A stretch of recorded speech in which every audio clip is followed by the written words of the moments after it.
Di talaga mapigilan yung mga tao rito. Ang dami nang naliligo. Siguro wala, hindi nakita tong security guard dito sa Dolomite kasi sa daming naliligo dyan, imposible naman hindi makikita. Sobrang linis kasi. Kaya hindi lang pinapaliguan ka, baka daw pag mangati yung katawan, ang Dolomite ang ilahang masasabi. Kaya baka akala Dolomite yung Makati.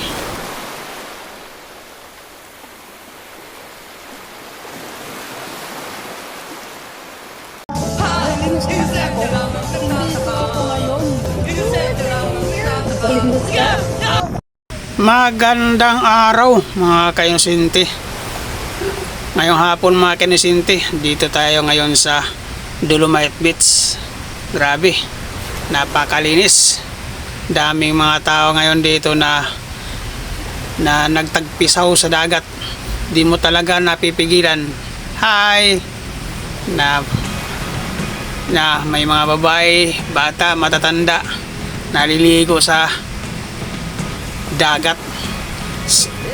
Sino naman hindi maingganyo na maliligo na sobrang linis, sobrang linaw ng tubig.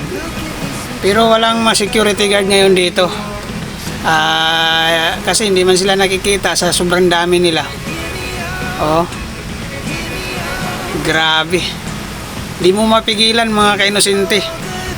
Kahit siguro kung ako lang, sarap siguro maligo kung tambay lang ako dito o wala lang ako dalang mga gamit.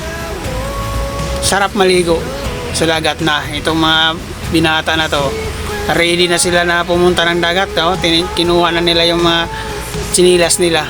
Ito, hinubad na yung short pan. At doon sa unahan mga ka-inusinti, may isa na doon yung nakapula na nakalubog na doon. Na ito, napapansin mo yung ibang mga tao rito, ready na sila sa lumangoy.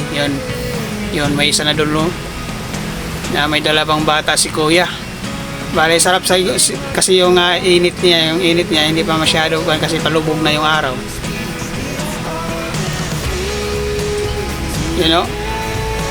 Na itong babae sa gilid, ready na rin doon.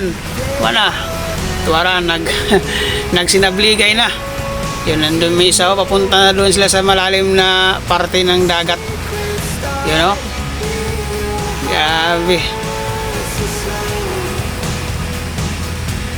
Dami talaga nila. Papunta na sila doon. Hindi talaga nakita sila ng security guard dito. Lumalangoy na yung isa. Yan, may papunta pa. Yan, sobrang dami nila. Laya yung dalawa.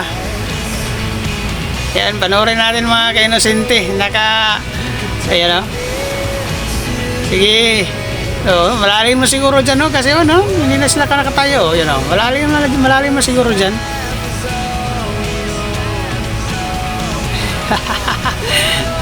Grabe, enjoy na enjoy sila sa pangaligo. Yan, napansin ko yan dalang bata, sumisi din yung paa niya. Parang nag-i-enjoy talaga sila Sige, sabay natin panoorin mga ka-inosente. May parating pa yung iba. Yun, mga babae.